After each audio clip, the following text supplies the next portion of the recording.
ભીમ જોવો છો ને? હા. એમાં ભીમ હારે ખબર છે વાંદરો એનું નામ શું હોય? જગ્ગુ. ચક્કુ ચક્કુ ચક્કુ. શું નામ હોય છે? જગ્ગુ. બરાબર. વાહ વાહ તમારું નામ શું છે ભાઈ? શું નામ? હા તારું નામ ભાઈ? હા મિત્રાલ. વાહ વાહ વાહ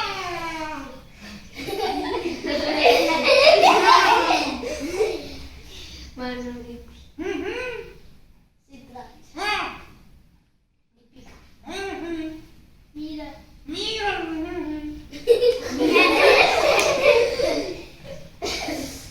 શું નામ? મીરા. અચ્છા રુદ્ર. કુલદીપ. કુલદીપ. વાહ વાહ રુદ્ર. રુદ્ર દર્શના તો બોલ. દર્શના. વાહ વાહ બોલ દિવીર. દિવીરાજ. મીરા પ્રદીપ. પ્રદીપ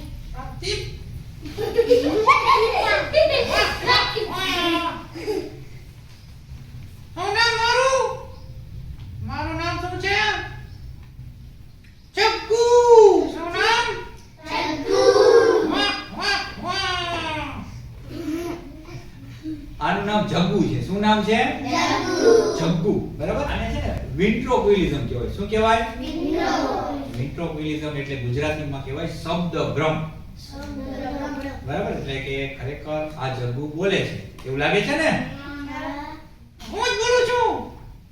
એ જ બોલે છે એવું લાગે છે ને? પણ ખરેખર એ બોલતો નથી. એટલે આને કહેવાય વિન્ટ્રોક્વિલિઝમ એટલે શબ્દ ભ્રમ. બરાબર છે.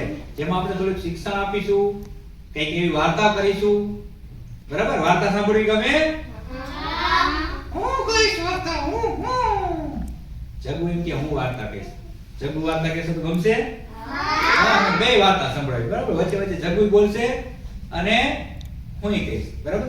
તો વાર્તા છે, એક હતો સિંહ અને એક હતો ડેટકો.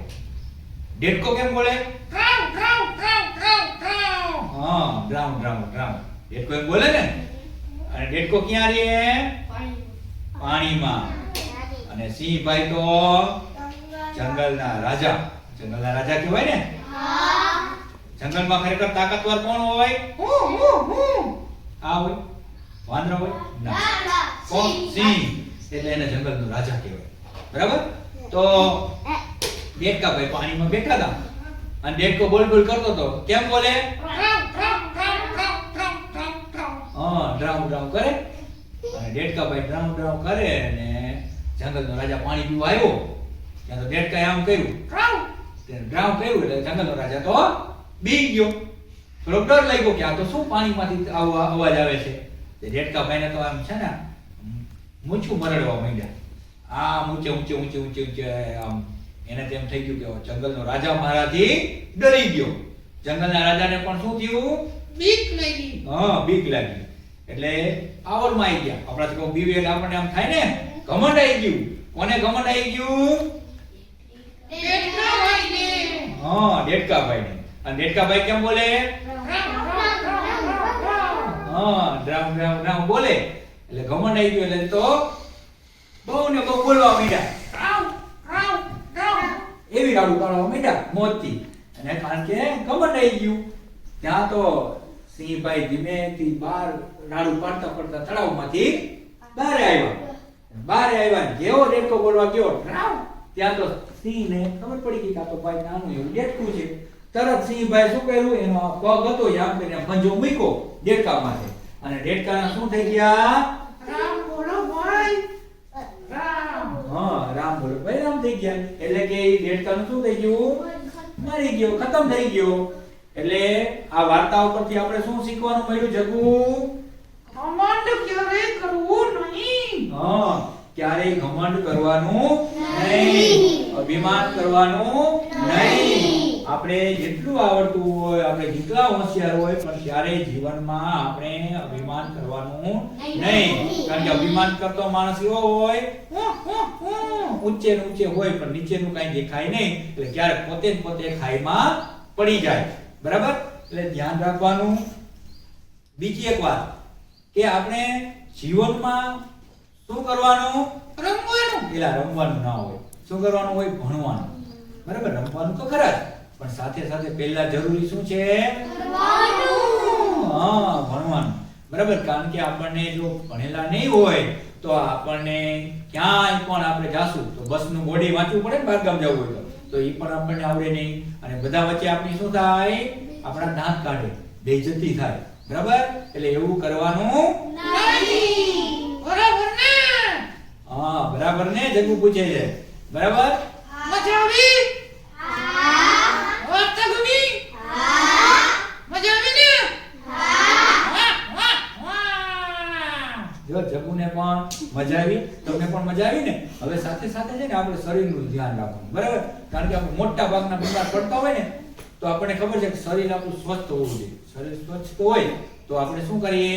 બીમાર ઓછા પડીએ. નકર બીમાર પડીએ એટલે કેમ થઈ જાય? હા, બીમાર પડીએ એટલે કેમ થઈ જાય? આમ. એટલે આપણે આરામ કરવો પડે. એટલે શું કરવાનું? તો કે આપણા શરીરનું ધ્યાન રાખવાનું. શિયાળો હોય ત્યારે શું કરવાનું? મફલર. હા, નકર શું થઈ જાય? ઉધરસ થાય, શરદી થાય, તાવ આવે અને બીમાર પડીએ. એટલે આપણે ગરમ કપડાં પહેરવાના, શરીરનું ધ્યાન રાખવાનું અને આપણે ખોટા કજિયા કરવાના નહીં. અને એક વસ્તુથી બહુ જ દૂર રહેવાનું. શેનાથી દૂર રહેવાનું? મોબાઈલ. હા, મોબાઈલ. મોબાઈલ છે અત્યારે બધા મોબાઈલના કેટલા મોબાઈલનો ઉપયોગ નથી કરતા આમાંથી? બધા વાપરો છો ને મોબાઈલ? હા, હા, સરસ. પણ મોબાઈલ છે ને ઓછો વાપરવાનો. કારણ કે મોબાઈલ થી શું થાય? આપણી આંખો જાય. ઘણા બધા એવા કેસ છે મોબાઈલ થી લકવા પણ થાય. બરાબર, સતત આપણા હાથ એમને એમ હોય, આપણે ખાવા પીવામાં ધ્યાન ના આપી એટલે શું થાય? આપણને લકવા પણ થઈ જાય.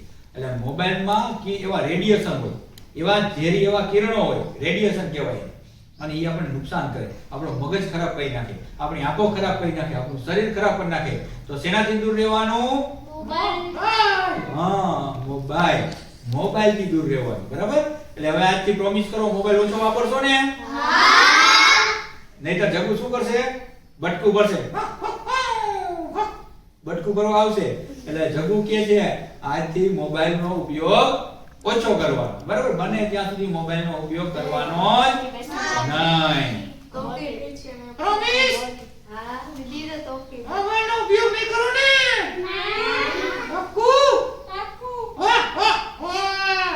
શાબાશ, સરસ. ગમ્યું ને? મજા આવી ને?